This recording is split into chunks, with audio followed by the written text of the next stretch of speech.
Thank you so much for the amazing response to the Navratri series this year. And as I promised you, this Dashera, we are going to have somebody who is going to walk us through a Simbalangan.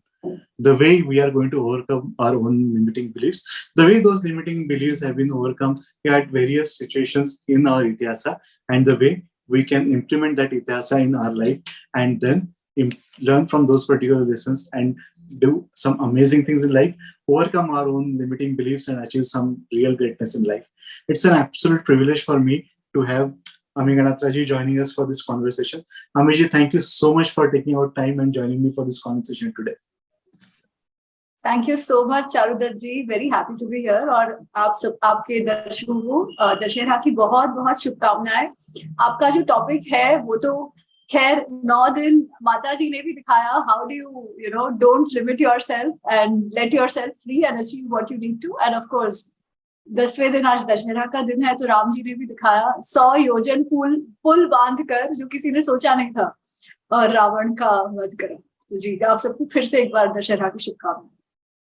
Amish जी, आपका जो व्यक्तिगत प्रवास है वो काफी अलग रहा है, राइट? आप from VJTI to IIM to corporate to being an author, ये कैसे हुआ? How did it happen? I think मैं हमेशा कहती हूँ कि Krishna wills and Krishna makes it happen, और आई थिंक मेरे जीवन में तो यही रहा है. I have not been much of a planner, but I must say that I have been somebody जो बचपन से घिस सकती हूँ कि सामने कुछ आया तो फिर मेहनत पूरा करना है. So that has always been the motto in life कि जो भी हाथ धरो वहां पे give your best. फिर उसके बाद जो भी उसका रिजल्ट होगी, that was never important, but मेहनत पूरी करनी है, यही था. Coming from a very humble background, from a very humble simple family, पढ़ाई तो करनी थी. There was not an option कि पढ़ाई नहीं करनी थी, है ना. आप मुंबई में हम जो पढ़े होते हैं सिंपल मिडिल क्लास, तो पढ़ाई करनी थी, ये था. 10th के बाद घर पे थोड़ा ये था कि डॉक्टर बन जाए, और मुझे डॉक्टर तो नहीं करना था, 100% नहीं करना था. तो मैंने कहा चलो मैं एक ही शर्त पर साइंस लूंगी कि बायोलॉजी ड्रॉप कर दूंगी. तो I said I want to biology. अगर वो आप फोर्स करोगे तो I drop science. And I'm glad I didn't drop science. I think studying engineering was very interesting. It was out of my comfort zone. मुझे हमेशा से history in सब में रुचि ज्यादा रही है. मैथमेटिक्स भी मुझे अच्छा लगता था, पर इंजीनियरिंग में थोड़ा सा स्ट्रक्चर्ड थिंकिंग आता है ना, कि भाई you look at the data, you analyse. वो साइंटिफिक अप्रोच की जो हम बात करते हैं, that you want to look at proofs before you believe anything. So that was really good too. और ये सब मैं अभी बता रही हूँ, ठीक है. तो तब अगर मुझे इंजीनियरिंग में कोई पूछता तो मुझे ये लगता कि मैं क्या कर रही हूँ यहाँ पर. बट अभी when I look back, I realize that everything that is now happening in life, something that of the past has played a role. So in terms of structuring, thinking about problems, about writing, how do you ensure कि writing आपकी clear हो, it reaches to the audience, they understand the way you want to portray and stuff. So all that has always helped. Engineering के बाद the usual. So वैसे देखा जाए तो it's not really been that common, right? That not uncommon. Engineer MBA आजकल तो आप किसी को भी देखो engineer MBA तो होते ही है. That's been my journey too. After engineering, I used to love coding. I really enjoyed coding. I did that for a couple of years after engineering as well. पर ये था कि long term तो ये नहीं करना था, और मुझे लॉन्ग टर्म टेक्निकल इसमें भी नहीं रहना था. So then of course IMA happened again. Krishna कृपा, मेहनत तो सभी करते हैं, and then somewhere that's that aspect of दैवत which plays a role, and I think I've been extremely lucky and blessed on that one. So IMA 2 years were very interesting, learned a lot. Again, moved to consulting. Again, none of this is uncommon. It's like engineering, MBA, consulting. Consulting 5 वर्ष मैंने Delhi, London और Mumbai offices में करे. But after that I got an opportunity, so I moved companies and I moved to Hong Kong to work with BASF. It's a German chemical company, and that sort of how do I say, it was great from both personal as well as professional development, because एक तो भले ही Hong Kong based था, my job required me to travel the world. तो वो बहुत significant exposure in terms of लोग कैसे होते हैं. थोड़ा बहुत तो पता था, बेन में भी हम काम करते थे internationally, but that was different. This gave me an opportunity to travel, to explore, to understand human beings, to understand cultures. और साथ ही साथ वो कई बार वो चीजें ऐसी होती है ना कि you are being pulled towards something. तो हांगकांग में संघ का परिचय हुआ। योगा में तो ऑलरेडी योग तो मैं करती थी, thanks to mom, got deeper into it. और परिस्थिति जीवन में ऐसी आई थी कि बहुत अवॉइड किया करने का, but you know sometimes you have to do it. So I broke my back and I didn't have a way and I couldn't gym and all that. So then yoga happened, and then in Hong Kong many of these things came together. Time था, travel करती थी तो exposure था, started asking questions about हम हैं क्या, like why is it that me being an Indian and other fellow Indians, why is it that we are a little different from everybody else? And it's very stark, Charudarji. You might know, you have worked with international counterparts, right? कुछ चीजें बहुत starkly अलग होती हैं कि मेरे German colleagues होते थे, they need to be given very proper directions, do this, do that. If there is chaos, if there is no clarity, they will be like, oh my God, क्या हो रहा है?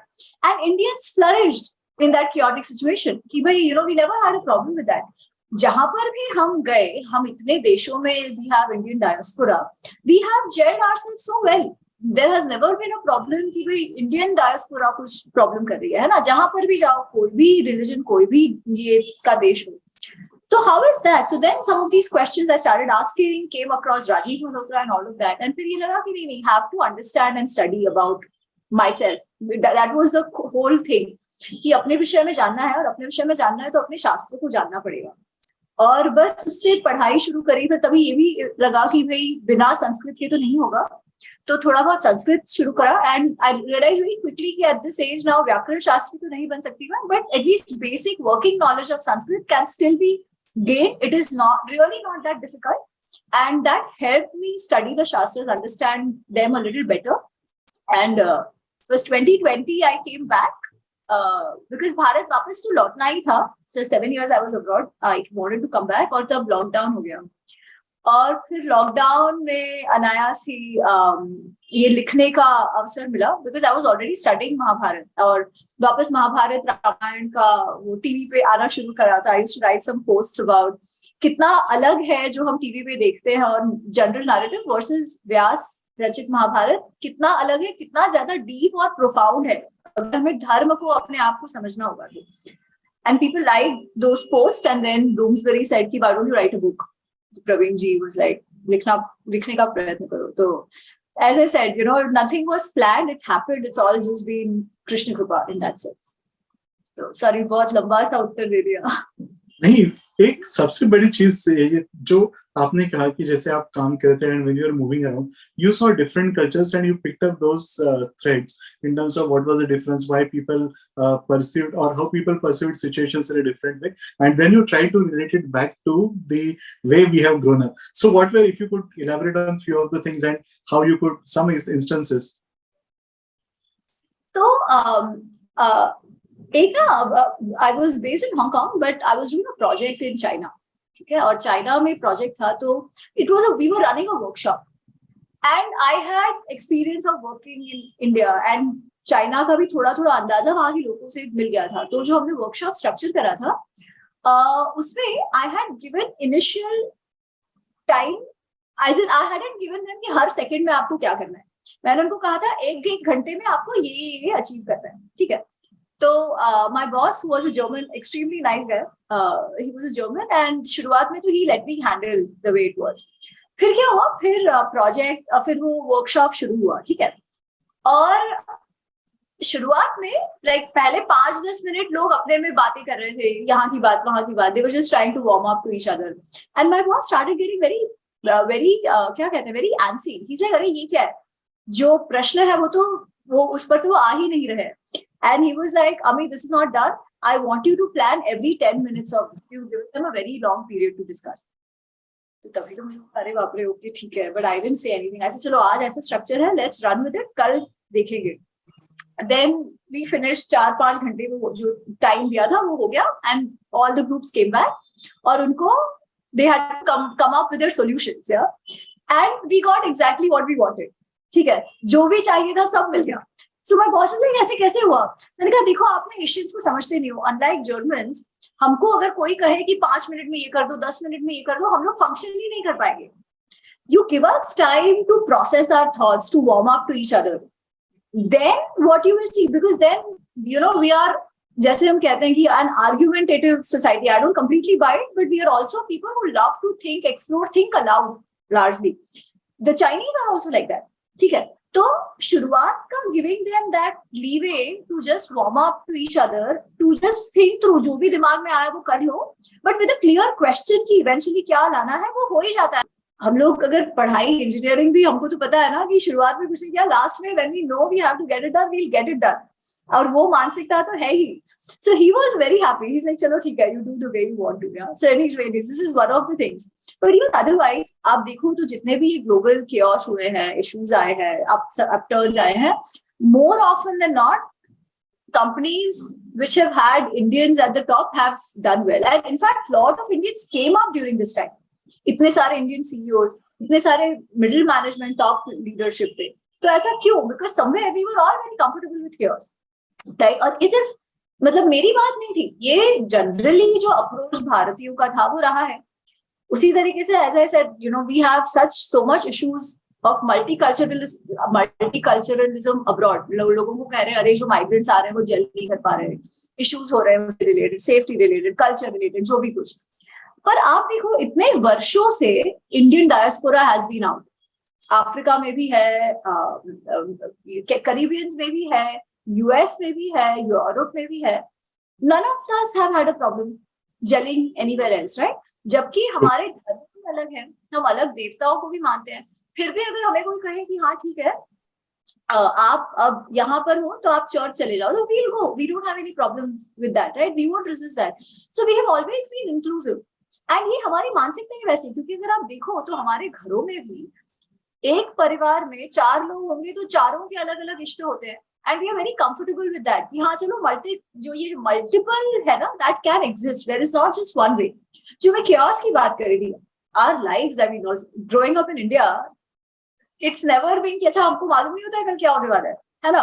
सो we grown up in that way. And actually it's not just independent India. I think in general अगर हम ये dos and don'ts की बात करें ना, तो इतना क्लैरिटी तो हमारा फिलॉसफी में हमको कभी दी नहीं गई है. We have a framework, but eventually we say सबका मार्ग, इवन कर्म और धर्म का मार्ग भी अपना अपना है. लाइक कृष्ण में केवल धर्म नहीं हो सकते हैं, he can only guide, he will not fight your battle, right? तो मुझे ये बात बहुत, जब मैं गीता पढ़ रही थी तो इट रियली स्ट्रक मी. वो 700 श्लोक अर्जुन को समझा रहे हैं कि क्या करना चाहिए, युद्ध क्यों करना चाहिए, वगैरह वगैरह. फिर ही से यथा इच्छसि तथा कुरु. अब मैंने तुमको बता दिया है सब कुछ, अब जैसा तुमको लगता है वो तुम करो. क्योंकि इवेंचुअली अगर हम कर्म सिद्धांत में मानते हैं तो हमको हमारे कर्म की ओनरशिप तो लेनी पड़ेगी, उसका जो रेपरकशन होगा वो भी बेयर करना पड़ेगा. वो कोई और हमारे लिए नहीं कर सकता है. We have to do it for ourselves, right? So we have grown up with that kind of ambiguity in life कि भाई हम धर्म संकट, दिस इज ये भी है, how do we navigate, right? I think वो हमारे हर एक अप्रोच में आता है कि where we are okay saying that अच्छा ब्लैक एंड व्हाइट नहीं है, I can find my way still. So this I realized even more strongly when I went out, क्योंकि हम, मुझे लगता है जब हम यहाँ पर होते हैं तो हम अपने आप को जो क्रेडिट नहीं दे पाते, क्योंकि हम सब ऐसे होते हैं. फिर वो chaos और chaotic हो जाता है. Amazing.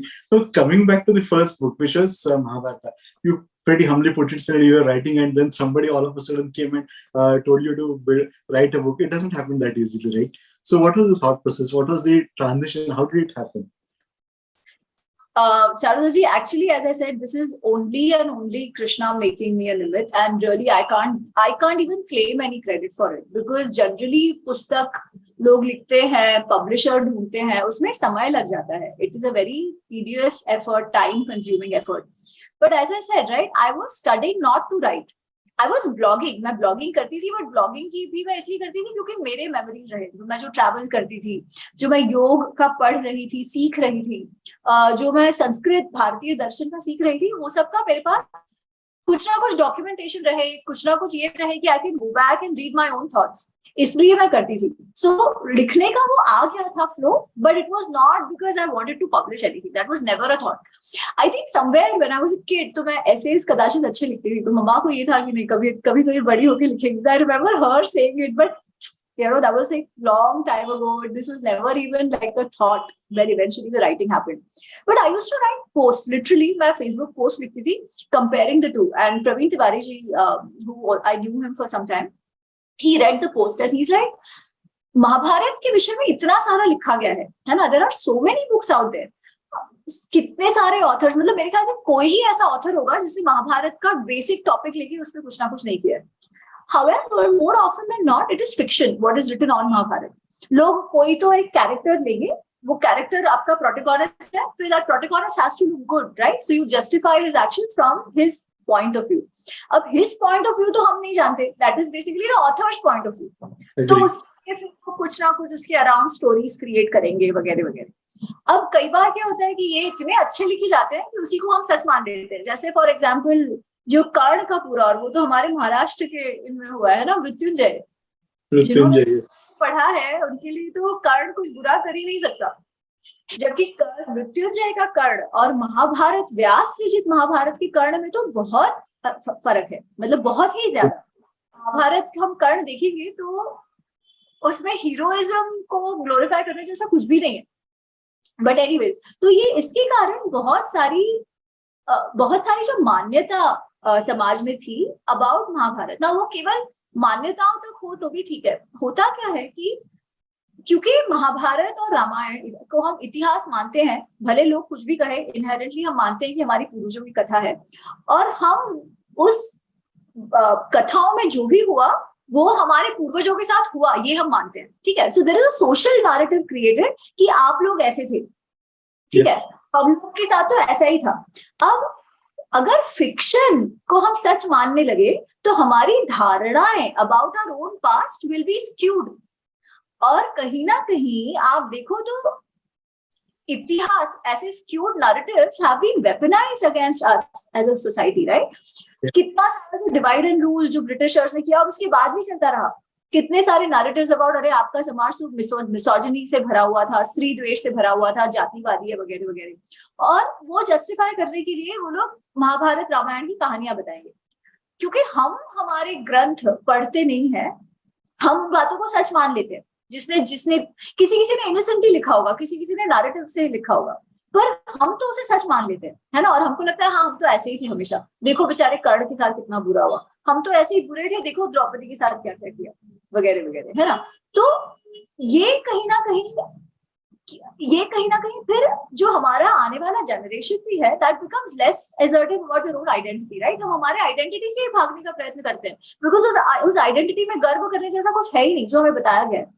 तो कहीं ना कहीं that was something which was hurting me, and that is why मैं ये पोस्ट भी लिखती थी कि जो हम सोच रहे हैं वैसा नहीं है, महाभारत में ऐसा है. तो अगर हमें सीख लेनी है, नैरेटिव लेना है, अगर समाज कैसा था वो समझना है, तो हमको व्यास रचित महाभारत और वाल्मीकि जी रचित रामायण की इतिहास मान के उसको समझना होगा. वो समझकर हम नैरेटिव बनाए. बाकी कथा के लिए, स्टोरी फॉर्मेट के लिए तो आप कुछ भी पढ़ो, एंटरटेनमेंट के लिए कुछ भी पढ़ो, कोई फर्क नहीं पड़ता. So that's where a little bit of this writing happened, and basically it was great to meet Praveen, because Praveen जी का भी यही व्यू था. और उन्होंने जब पढ़ा, तो जब मैं पोस्ट में पढ़ती थी तो उन्होंने कहा कि मुझे स्वयं को कितना जानने मिल रहा है इस बात से, कितनी सारी धारणाएं जो हमारी है वो गलत है. तो मुझे लगता है कि तुम्हें लिखना चाहिए to bring out what is in Vyas रचित महाभारत. तो अगर आप महाभारत अनरावेल्ड देखेंगे तो उसमें कहीं कहीं पे एंड में मैंने मेरा थोड़ा बहुत मंतव्य दिया है, but the idea was not to bring in my colour, my imagination, my influences. No, the idea was to say Vyas जी ऐसा कह रहे हैं, व्यास जी के पात्र ऐसे हैं, व्यास जी के द्वारा जो कहा गया है उसमें ऐसा ऐसा हुआ था, और इन व्यक्तियों के साथ इन कारण से ऐसा हुआ था. और इस सब में जो हम धर्म अधर्म की सीख लेते हैं वो क्या है, that then explains why Krishna is doing what he is doing. It is not because अरे वो तो छली कपटी थे तो कर लिया. जो हमारा सबस्ट्रेटम रहा है वो धर्म रहा है, और धर्म की समझ, how to live a dharma, that comes from itihas. So basically that's because that objective was aligned, the idea was aligned, I think the writing happened. So basically proposal उन्हीं का था कि आप पुस्तक लिखो. तो ऑफ कोर्स मैंने कहा कि ठीक है चलो मुझे बक दीजिए, मैं लिखती हूँ, but I was still not sure कि पब्लिश होगा कि नहीं. तो मैंने मैन्युस्क्रिप्ट दे दिया, पर फिर भी किसी को बताया नहीं था except for a couple of people. घर वालों को तो पता था कि मैं लिख रही हूँ, पर किसी को बताया नहीं था। फिर फाइनली जब कवर डिजाइन की बात शुरू हुई तो आपने चलो ये लोग सीरियस है, एक्चुअली पुस्तक आएगा। तो हाँ, एंड देन इट हैपेंड, और रिस्पॉन्स भी बहुत अच्छा रहा है। तो एज आई सेड कि it was almost like Krishna wanted a निमित्त and he chose me, so just grateful for that. Mahabharata was definitely something that I was able to digest, but the book made a very huge impact, and I have read it a couple of times, but I've still not been able to process it in complete. Is the new one, which is the Ramayana Unraveled.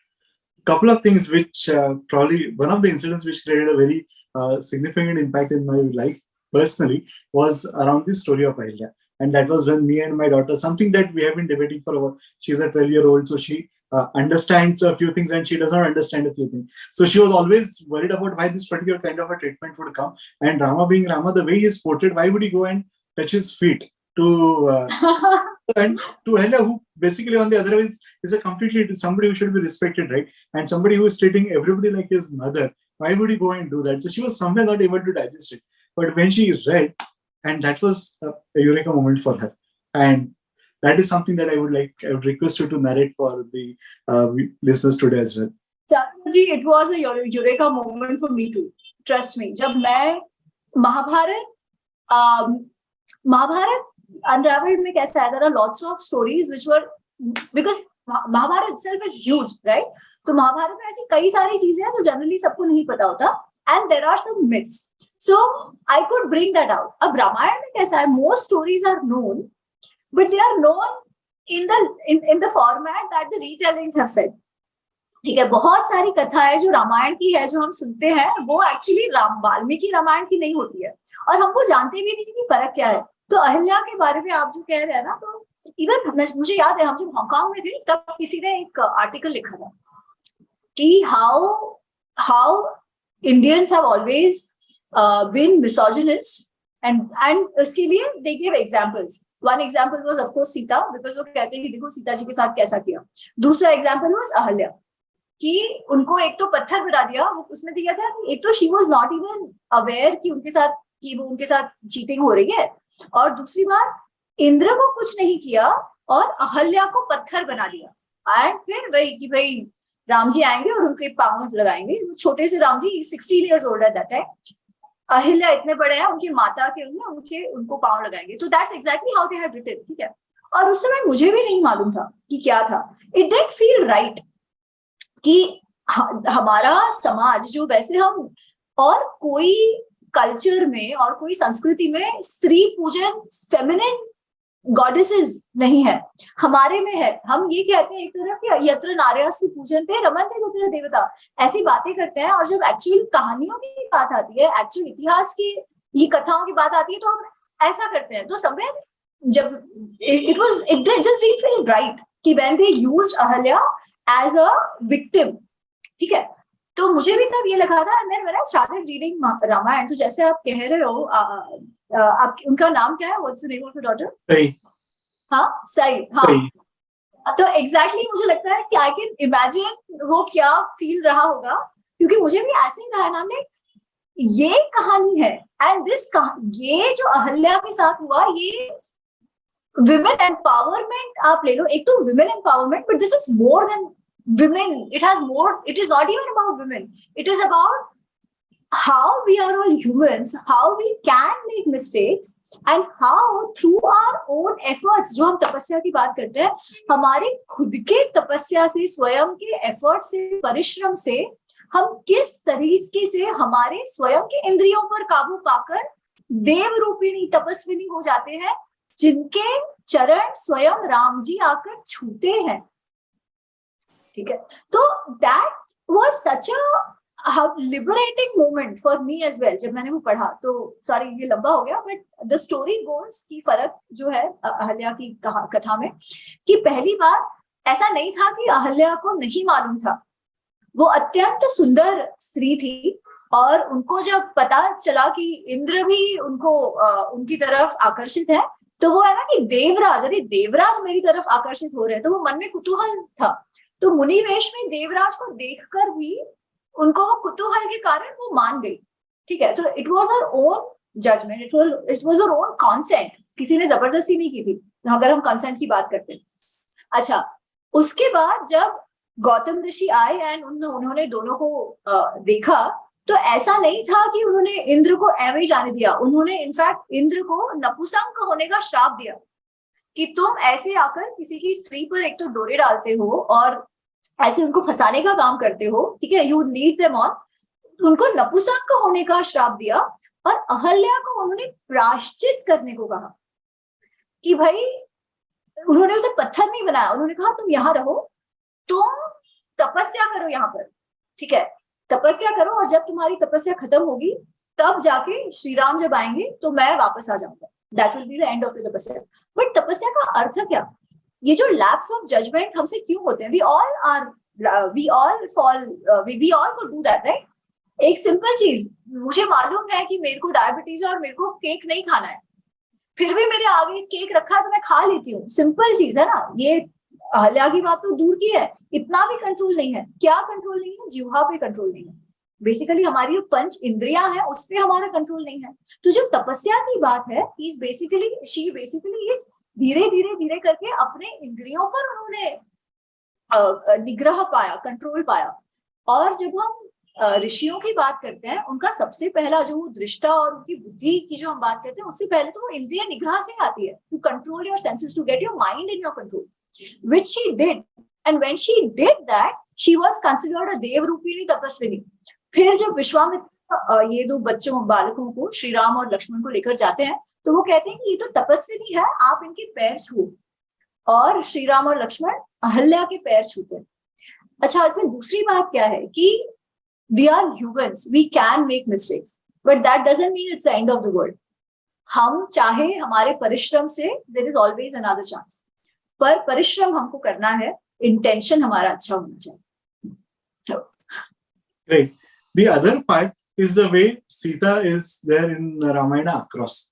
She is the one who is practically driving the whole thing, right? She is always there. She is the one who is driving. She is the one who decides to marry, irrespective of some traditions that happen before the marriage. Even during at the time of Vanvas, she is the one who decided that this is my dharma to travel with him. Even during the whole the period of exile, she remains the force behind Rama. And when she is not there, that's when we see the softer or the emotional side of Rama in Ramayana, something which is not really often discussed. And then even the Agni Pariksha is her choice. So how do you see Sita? Sita is a very, very strong character. हम जो कहते हैं ना कि a woman in her own right, who does exactly what she wants, who says exactly what she wants, but who also knows what her कर्तव्य are. ठीक है, ऐसा नहीं है कि मैंने बोल दिया तो हो गया, माय वे और हाईवे, नहीं, ऐसा नहीं है। वो अपने उनकी इच्छाएं प्रकट करती है, वो उनकी मन की बात कहती है, वो क्या चाहती है क्या नहीं चाहती वो भी बताती है, पर अपने पत्नी होने का, पुत्री होने का, पुत्रवधू होने का कर्तव्य वो भी कभी नहीं भूलती है ना। So it's basically she is a perfect way of rights and responsibilities, they go together. पर वो जो दबाने की बात रही जाती है कि अरे सीता, कई बार टीवी में उनको ऐसे दबी हुई सी, अबला सी बताया गया है, ऐसा तो वो बिल्कुल नहीं है। इनफैक्ट ऐसा तो कोई भी स्त्री पात्र रामायण में नहीं है। रामायण के प्रत्येक स्त्री पात्र are women in their own right, who make their decisions, who make their thoughts and opinions known. जैसे आपने सीता जी का बताया, तो जब वनवास की बात आती है और जाने की बात आती है, तो इनफैक्ट श्री राम कहते हैं कि वन का जीवन जो है वो अत्यंत भयंकर है। वहां पे कोई ऐशो आराम नहीं है कि जो खाना चाहो, जहां रहना चाहो, ऐसा कुछ नहीं है। बहुत ही परिश्रम वाला, बहुत ही भयानक जीवन है वो। तो तुम मत मेरे साथ आओ, तुम यहाँ रहो, क्योंकि तुम वहां रह नहीं पाओगे। और सीता कहती है नहीं नहीं, मैं तो चलूंगी, क्योंकि मुझे पता है, आप मुझे मत बताओ कि मुझे क्या करना चाहिए, मैं जानती हूँ कि एक पत्नी का धर्म क्या होता है। मुझे मेरी माँ बाप ने लिटरली, शी सेज कि मुझे मेरे माँ बाप ने अच्छे से बताया है, इसलिए आप मुझे मत बताओ मुझे क्या करना है। I know what I need to do, I will come with you. And Shri Ram says कि अरे यू डोंट अंडरस्टैंड, वहां पे कोई मजाक करने की बात नहीं है, वहां पे ऐसे शेर होते हैं, प्राणी होते हैं, वगैरह वगैरह। वो पूरा उनको बताते हैं कि कितना भयंकर जीवन हो सकता है। और वो कहती है कि ओ अच्छा, तो अब आपको लग रहा है कि मैं वहां पे डर जाऊंगी, आप मेरी रक्षा नहीं करोगे। ये तो वही बात है ना, मेरे पिताजी को तो लगता था उन्होंने मेरा विवाह किसी क्षत्रिय से किया है, पर यहाँ तो उनको क्या पता कि पुरुष रूप में एक स्त्री के साथ मेरा विवाह हुआ है। आप सोचो, this is what she said. तो और उनकी बात वो कहती है कि नहीं, आप बिल्कुल मेरी तरफ से निश्चिंत रहिए, मैं ऐसा कोई भी कार्य नहीं करूंगी कि ये चाहिए वो चाहिए, ऐसे कुछ नहीं, जैसा वहां रहना होगा मैं रहूंगी। फिर तब श्री राम कहते हैं कि तुम्हारे बिना तो मुझे स्वर्ग भी नहीं चाहिए, तुमको दुख देकर तो मैं स्वर्ग में भी नहीं जाना चाहता, परंतु मैं अपना अभिप्राय, मैं अपना मंतव्य तुम पर तुम्हारा अभिप्राय जाने बिना थोप नहीं सकता था। मैं तुम पर जबरदस्ती नहीं कर सकता था कि तुम मेरे साथ वन में चलो, पर अब जब तुम्हारा मत है, अभिप्राय है कि तुम्हें मेरे साथ चलना है, तो कोई भी शक्ति तुम्हें रोक नहीं सकती मेरे साथ आने से, और मैं तुम्हारी रक्षा हर परिस्थिति में करूंगा। तो इट वॉज सीता's कॉल। आगे जाके भी जो उनके 13 वर्ष, 14वें वर्ष में अपहरण होता है ना, पर जो 13 वर्ष जो रहे हैं वो इतने सुंदर हैं कि वो भले ही राक्षसों को मारा जा रहा है, जंगल में रह रहे हैं, आश्रम में रह रहे हैं, खाने पीने में कंद मूल केवल यही है, परंतु दोनों इतने खुश हैं क्योंकि एक दूसरे के साथ है। कई बार श्री राम कहते हैं कि इस तरीके से, इस परिसर में, इस प्रकृति में, ऐसे नदी में नहाते नहाते तुम मेरे साथ हो, लक्ष्मण मेरे साथ है, तो मुझे अयोध्या भी नहीं चाहिए, मैं यहीं पर खुश हूँ। इतनी सुंदर जीवन चल रहा था। अच्छा, जब मैं कहती हूँ जीवन सुंदर चल रहा था तो लोग कहते हैं अरे जंगल में कैसे सुंदर होगा, तो ऑफकोर्स जो हार्डशिप्स है वो तो थी ही, पर बियॉन्ड दैट वो जो इमोशनल कनेक्ट था, जो इमोशनल सपोर्ट जो एक दूसरे के साथ था, that made life worth living even though there were lots of hardships. तो खैर उसके बाद जब वो हिरण की बात आती है तो लक्ष्मण कहते हैं कि ऐसा हिरण हो ही नहीं सकता, कुछ गड़बड़ है इसमें। पर सीता नहीं, ये मुझे तो चाहिए, मुझे कि, और वो बताती है कि मैं ऐसे करूंगी वैसे करूंगी, कितने सारे उनके जो प्लान्स हैं वो बताती हैं। और श्री राम सीता जी को देखते हैं और लक्ष्मण से कहते हैं कि इनका चेहरा तो देखो कितना खिल रहा है, मैं कैसे मना करूं, और अगर राक्षस भी है तो भी मुझे उसे मारना है, तो मैं तो जाऊंगा लेने के लिए। तो वहां पर भी क्योंकि सीता जी चाहती थी इसलिए श्री राम गए। अच्छा, उसके बाद जब वो मरीच का आवाज आता है श्री राम की आवाज में, तभी भी लक्ष्मण कहता है कि नहीं आप चिंता मत करो, ये हो ही नहीं सकता कि ऐसे पुकार लगा है श्री राम। बट सीता जी उस समय, बिकॉज वो चाहती है कि लक्ष्मण जाए, वो ऐसे ऐसे अपशब्द कहती हैं लक्ष्मण को। वो कहती है कि मुझे तो लगता है तुम मेरे लिए आए हो, तुम चाहते ही हो कि श्री राम के साथ कुछ बुरा हो जाए, तुमको शायद भरत ने भेजा होगा, ऐसे ऐसे वो शब्द का उपयोग करती है। Then eventually Lakshman is like मैं और नहीं सुन सकता, मुझे ऐसा लग रहा है जैसे लोहा मेरे कान में कोई पिघला कर डाल रहा है, ऐसे मेरे कान चुभ रहे हैं। ठीक है, मैं आपको वन देवता आपकी रक्षा करे, मैं जाता हूँ। तो उस समय भी इट वाज सीता's कॉल कि लक्ष्मण को जाए, इसीलिए रावण आके किडनैप कर सकते है ना। अच्छा, अग्नि परीक्षा। अच्छा, उसके बाद और एक प्रसंग है कि जब सुंदरकांड में हनुमान जी हैं, वो सीता जी को देखते हैं और कहते हैं कि आप मेरे साथ चलो, क्योंकि वो इतने दुख में है, उन्होंने कपड़े भी नहीं बदले, नहाए भी नहीं है, तब से वो उपवास पर है पूरे वर्ष, तो दुबली पतली हो गई है। तो हनुमान जी उनको कहते हैं कि आप क्यों रुके हो, आप मेरे साथ ही चलो। तब सीता जी कहती है कि नहीं, मैं आपके साथ नहीं चल सकती, क्योंकि एक तो वो कहती है कि आपका वेग इतना है कि शायद कदाचित मैं गिर जाऊं, दूसरी बात मैं स्वयं से किसी पर पुरुष को हाथ नहीं लगाना चाहती, स्पर्श नहीं करना चाहती, पर सबसे महत्वपूर्ण बात, अगर मैं आपके साथ चली आई तो मुझे बचाने का श्रेय जो है वो आपको मिलेगा, और कलंक मेरे पति पर लगेगा कि वो मेरी रक्षा ना कर पाए, वो मुझे बचा ना पाए, और ये मैं नहीं होने दे सकती। कि ये नहीं हो सकता कि इतिहास जो है वो मेरे पति को कलंकित करे, इसलिए कुछ भी हो जाए आप श्री राम से कहो कि यहाँ आए, रावण को मारकर मुझे छुड़ा कर ले जाए। ठीक है। अच्छा, उस समय कैसे इतनी बड़ी सेना लंका मतलब वो समुद्र पार कर कर आएंगी, रावण इतना शक्तिशाली, इनके पास तो बराबर से जो राज्य की सेना वैसे भी नहीं था, कैसे करेंगे, all that was not her concern. Her concern was मेरे पति पर इतिहास कलंक ना लगाए। एंड ठीक है, then Shri Ram does what she wants, right, पुल बांध कर इतने राक्षसों को मारकर, रावण को मारकर इवेंचुअली उनको छुड़ाते हैं। पर जैसे सीता जी सोच रही है कि मेरे पति पर कलंक ना आए, somewhere the same thing is going on in Ram जी's mind also। जो एक वर्ष उनका विरह था वो श्री राम के लिए कितना दुखद था, इतना दुखद कि उनका हमको लगता है ना कि अरे श्री राम में तो कोई इमोशंस ही नहीं है, वो हमेशा स्टॉइक होते हैं। नहीं नहीं, he is so effusive, unlike what people think. वो बात बात में रोते हैं, एक झाड़ को देख के, फूल को देख के, नदी को देख के, हवा आती है तो उनको लगता है वो मिस करते हैं सीता को, कि फूलों में उनको सीता नजर आती है, ऐसी उनकी हालत है। ठीक है, इतने ज्यादा वो द्रवित हो गए। पर जब इवेंचुअली सीता जी को वो देखते हैं पहली बार, तो वो कहते हैं कि तुमको जहां जाना है जाओ, मैंने तो अपना कर्तव्य निभाया है, अब तुमको जहां जाना है जाओ, मैं तुमको नहीं रोक सकता। ठीक है, और वो बहुत ऐसी बातें कहते हैं जिससे स्वयं Sita ji gets provoked.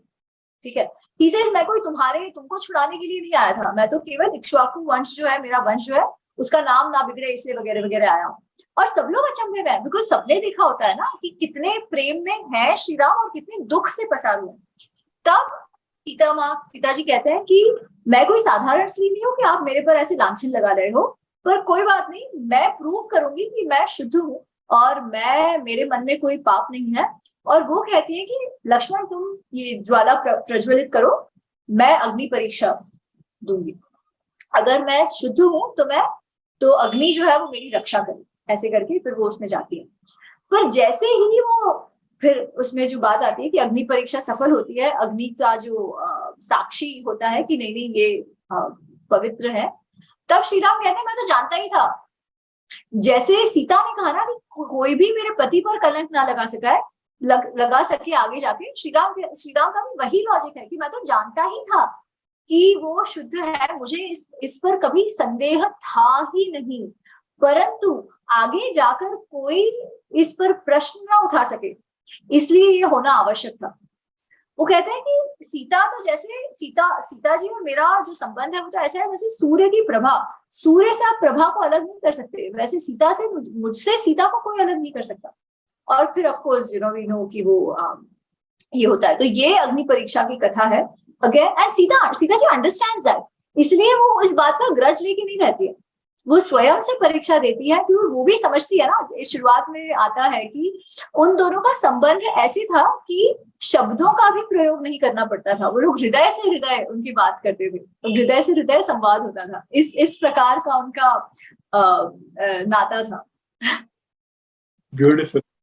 Now these characters, when they come out and when they give a specific message, right? It can be there in even today's context as well. When we are seeing so much of dynamism happening around us, we see how things are changing. That trust, that willingness to understand what the expectations from each other are and what is the expectation for you to set the benchmark. Does it not really something that the corporate leaders should look at? Absolutely. In fact, I think there are many leadership lessons in general from our epics, right? Because वैसे देखा जाए तो कोई भी कार्य सिद्धि कैसे हो उस विषय में ही है सारे, है ना। इनफैक्ट सबसे बेस्ट जो मुझे लगता है when it comes to leadership lessons, one is Hanuman ji. Of course Shri Ram ji और उन सबका तो है ही, but one of the most relatable from ours जो employees हैं उनके पर्सपेक्टिव से it is हनुमान जी। और जो गुण होने चाहिए ना, जिसके लिए वाल्मीकि जी कहते हैं कि 4 गुण होने चाहिए कोई भी कार्य सफल होने के लिए, कोई भी सक्सेसफुल पर्सन हो उसके लिए। वो कहते हैं दृष्टि, धृति, मति और दाक्ष। तो दृष्टि the vision, we want a leader who is visionary, जो शॉर्ट टर्म नहीं बट लॉन्गर टर्म की दृष्टि रख सके कि कोई भी कार्य करो वो लॉन्ग टर्म सस्टेनेबल कैसे हो, है ना, उसका क्या रेपरकशंस होगा, क्या रिएक्शंस होगा, क्या रिस्पॉन्स होगा, वो समझ पाना कि अच्छा आज मैं ये 2 चीज करूंगा तो उसका असर ऐसे होगा, ये इस तरीके से मुझे प्लान करना चाहिए वगैरह। So that vision. The other is Dhriti. Dhriti is your resolve, your will power, कि कोई भी वस्तु आपको तुरंत करके रिजल्ट दिखाएगी ऐसा तो नहीं है, सेटबैक्स भी आएंगे, but you have to keep doing. एक संकल्प कर लिया है तो उस संकल्प को आपको करते रहना पड़ेगा, परसिवरेंस रखना पड़ेगा, that comes through your willpower, ठीक है। तो that resolve is required once, even if you have the vision. Then the other is mati, you need some sort of बुद्धि ना, intelligence तो चाहिए to be able to do anything, उसके बिना तो कुछ नहीं हो सकता। तो you need the basic intelligence that you require to get that work done. And the last is daksha. daksha is करने की क्षमता, कि एक तो है कि आप हाँ विचार आपने बहुत अच्छा कर लिया, बट इम्प्लीमेंटेशन नहीं होगा तब तक तो कुछ हो नहीं सकता है ना। प्लानिंग परफेक्ट है, इम्प्लीमेंटेशन कुछ नहीं है। ऐसा भी नहीं चलता, यू नीड इम्प्लीमेंटेशन ऑल्सो।